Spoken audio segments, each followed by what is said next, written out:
আগে ঝুম বৃষ্টিতে মানে বিফোর অ্যান্ড আফটার মানে পরের দিনেই ঠাটা রোদের মধ্যে সুন্দর কলিগুলো ফুটে গিয়েছে।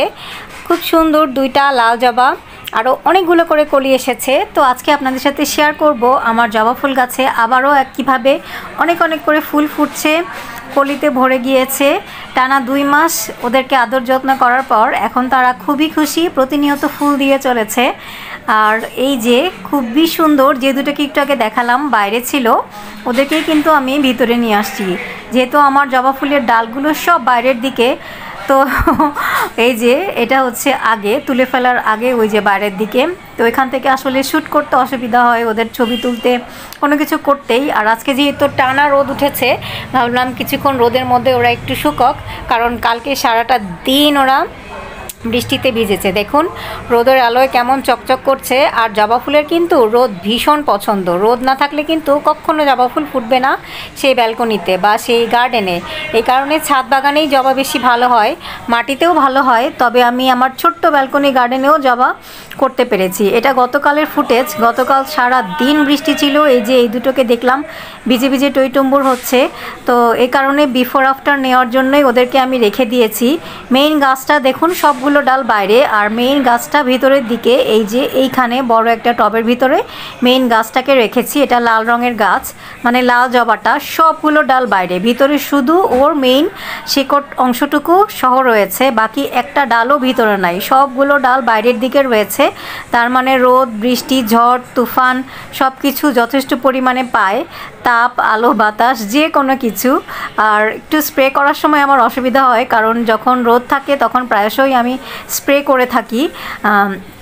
ডেটল মিক্স ওয়াটার স্প্রে করি বিকালের দিকে সন্ধ্যার আগে দিয়ে, অথবা হ্যান্ড ওয়াশ, তারপর সোপ যেটা আমরা হাত ধুই সেটা, অথবা হ্যান্ড স্যানিটাইজার, এগুলো সব পানিতে পরিমাণ মতো মিশিয়ে একদম লিকুইড করে আমি জবা গাছে প্রায় সপ্তাহে একবার করে দেই। কারণ জবা গাছটা এমন একটা গাছ যেটাতে সব সময় দেখা যায় পোকামাকড়ের আক্রমণ লেগেই থাকে।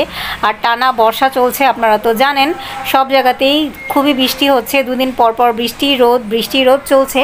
এই কারণে বৃষ্টিতে কিন্তু প্রচুর ফাঙ্গাল ইনফেক্টেড হয়, এই কারণে সেটা আমি করছি। আর এই যে আর একটা সবচাইতে ইম্পর্টেন্ট জিনিস, যেটা গাছের জন্য, যে কোনো গাছের জন্য ঘরোয়া পদ্ধতিতে টানা 2 মাস আমি ওদেরকে একটাও বাইরের কোনো ফার্টিলাইজার দেই নাই। কি দিয়েছি সেটাই আপনাদেরকে দেখাচ্ছি। অনেকগুলো ভিডিওতে বলেছি আমি, আমার আগের ভিডিওতেও বলেছি, কিন্তু এখন যেহেতু আবারও টানা ফুল ফুটছে, তো আমি একদম 100% আবারও কনফিডেন্ট হয়ে আপনাদের সাথে শেয়ার করছি। যেই কারণে তো এই দেখুন ডাল রান্না হবে, ডাল রান্না আমিই করব, যেহেতু আজকে আমার উইকেন্ড, অফিস নেই।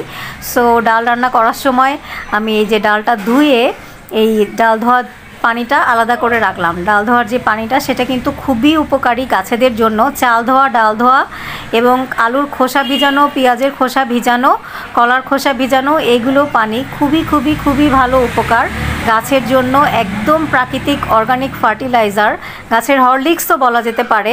সো আমি যখনই যে ডাল রান্না হয় সবসময় এই পানিটা দেওয়ার চেষ্টা করি, যেটা গাছের জন্য খুবই ভালো। আর জবা ফুল গাছের টানা এগুলো দেওয়া হয়েছে একদম যখনই রান্না হতো তখনই।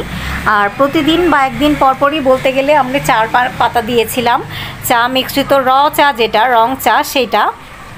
আর এই গাছটাও এই জিনিসটা এত ভালো, এই যে এখন যে আমি দিচ্ছি আমার জবা গাছগুলোতে, 3টা জবা গাছ এবং অপরাজিতা গাছ, ফুলালা গাছে সবসময় এই মিক্সচারটা আমি দিয়ে থাকি, যে কোনো ফুলালা গাছে, মানে যেই গাছে ফুল ফোটে। আর অন্যান্য গাছেও দিতে পারেন প্রতিদিন। আর যেহেতু আমার পটগুলো সব ছোট ছোট, সেই কারণে আমি সবগুলো পটে একটু একটু করে দিয়ে থাকি, প্রায়শই যেহেতু দেওয়া হয়ে থাকে। আর এই যে কলম কাটা ছোট্ট একটা সাদা গাছ, আমার সাদা জবার যে বড় সাদা গাছ, তার একটা ছোট্ট ডাল আমি বাঁচাতে পেরেছিলাম, এবং এটা খুব সাকসেসফুলি এখন গ্রো করেছে, প্রচুর ডালপালা হয়েছে, ফুলও ফুটতে শুরু করেছে। এটা যেহেতু পরিপূর্ণ গাছের ডাল থেকে তৈরি এই গাছটা, দেখুন এটা বাইরের দিকে রয়েছে, আমি ভালো করে আসলে দেখাতে পারছি না, এর গোড়াটা আপনাদেরকে দেখানোর চেষ্টা করি। ভিতরে যতদিন ছিল ততদিন তেমন একটা ভালো ফুল ফুটতে পারতো না, কারণ গাছটা ছোট ছিল, বড়ও হচ্ছিল না। তবে বাইরের দিকে বড় একটা পাত্রেকে দিয়েছি যেন একদম সারাক্ষণ রোদ পায়, যখনই রোদ আসবে তখনই রোদ পাবে, এটাই আমার ইন্টেনশন ছিল। ভিতরের দিকে যেহেতু সবসময় রোদ আসে না। আর দেখুন এই ছোট্ট গাছটাতেও কতগুলো করে ফুল ফোটে, রোজই ফুল ফোটে। আর আজকে তো 4টা ফুল ফুটেছে, যদি পুরো গাছটা দেখাতে পারতাম। এত কিউট, ছোট্ট একটা গাছে 4টা ফুল ফুটে রয়েছে।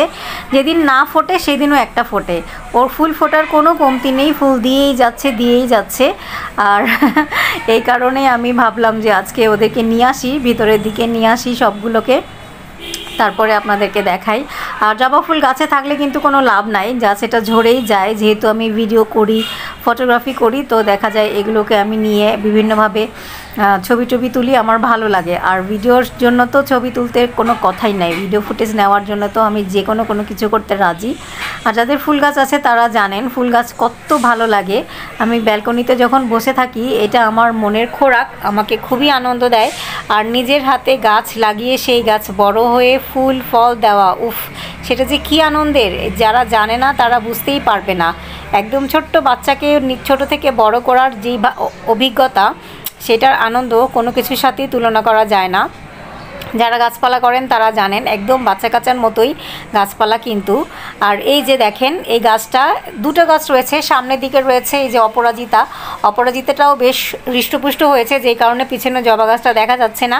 আর এই যে চা পাতি আপনাদের দেখানোর জন্য রেখেছিলাম, যে চা খাওয়ার পরে যে চায়ের পাতিটা থাকে, সেটা এরকম আমি চা ঠান্ডা করে আমি গাছেদের দিয়ে থাকি। এটা খুবই ভালো, যেহেতু প্রায় প্রতিদিনই চা খাওয়া হয়, প্রায় না প্রতিদিনই চা খাই, সো সকাল বিকাল 2 বেলা আমি দিই না, একবারে জমিয়ে রেখে সবগুলো গাছে দেওয়ার চেষ্টা করি। এটা কিন্তু খুবই ভালো গাছের জন্য, যে কোনো গাছের জন্য এটা নাইট্রোজেন। আর ফুলওয়ালা গাছের জন্য তো কোনো কথাই নাই। এই যে চাল ধোয়া পানি, ডাল ধোয়া পানি, আর হচ্ছে রং চা, আর কটকটা রোদ, আর মাঝে মাঝে স্প্রে কিন্তু ভুললে চলবে না, স্প্রে কিন্তু অবশ্যই দিতে হবে। কারণ টানা একদম যখন বৃষ্টি থাকে বা ফাঙ্গাল একবার ইনফেক্টেড হয়ে গেলে ওইটা কিন্তু ক্লিন করতে হয়। আর যদি বেশি পরিমাণে হয়ে যায়, গাছ কেটে ফেলা ছাড়া কোনো গতি থাকে না। আমি প্রায়শই দেখা যাচ্ছে এইবার বিশেষ করে গরমের শুরুতে প্রচুর ডাল আমার কাটতে হয়েছে, আমি খুব একটা যত্ন নিতে পারছিলাম না, টেক কেয়ার করতে পারছিলাম না, তো প্রায়শই দেখা যাচ্ছে অ্যাটাক করছে। এবং একটা খুব বিশেষ ধরনের পোকার আক্রমণ আমি এবার দেখলাম, খুবই অদ্ভুত। যদিও আমি সময় পাইনি, ওদেরকে আমি গাছটাকে সেভ করতেই ব্যস্ত ছিলাম। লম্বা হয়ে পুরো ডালটাকে খেয়ে ফেলে পোকাটা, ভিতরের দিকে অনেকটা একদম মাছির মতো দেখতে পোকাগুলো উড়ে বেড়াতো। আমি ওটাকে নর্মাল পোকা মনে করেছিলাম, কিন্তু পরে আমি ওটা আবিষ্কার করলাম গাছগুলো খেয়ে একদম শুকিয়ে আছে। প্রথমে শুকনো ডাল ভেবে আমি 2-3টা করে ফেলে দিয়েছিলাম, পরে আমি একদিন ভালো করে খেয়াল করলাম যে ওরা ডালের ভিতরটা পুরো খেয়ে একদম ডালটা শুকনো করে ফেলেছে। তো ওইটা থেকে রক্ষা করার জন্য এই গাছগুলোকে, বিশেষ করে আমার 2টো জবা গাছে আক্রমণ করেছিল, 2টো জবা গাছে টানা আমি একদম প্রতিদিনই প্রায় দেখা যাচ্ছে সাবান পানি স্প্রে করতাম, ডেটল মিক্স পানি স্প্রে করতাম। এই কারণে গাছটা একটু খারাপ অবস্থা। সাদা জবাটা, এটা আমার বড় সাদা জবা, দেখুন মেইন ডালটাতে একদম কাণ্ডতেও কিন্তু এই যে এখনও সাদা হয়ে আছে।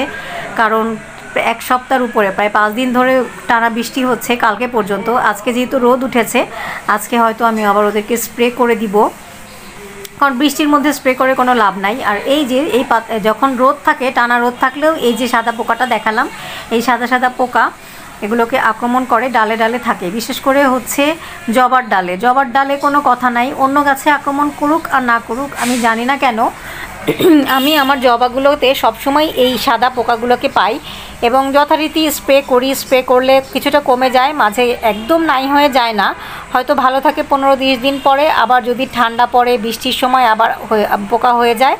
অথবা শীত আসলে তো কথাই নাই, শীতকালেও প্রায় এরকম পোকা হয়ে থাকবে। শীতকালে অবশ্য ফুলও কমে যাবে এখনই যত হচ্ছে। যেহেতু এবার গরমকালে আমার প্রচুর ডাল কেটে ফেলতে হয়েছে পোকার জন্য, তো ডাল কাটলে কিন্তু ডাল নতুন করে গজানো, যত নতুন ব্রাঞ্চেস হবে তত নতুন ফুল হবে, অনেক বেশি করে ফুল হবে। যত বেশি ব্রাঞ্চেস তত বেশি ফুল, কিন্তু দুঃখজনক হচ্ছে ব্রাঞ্চ হয়ে সেটাকে ম্যাচিউরও তো হতে হবে।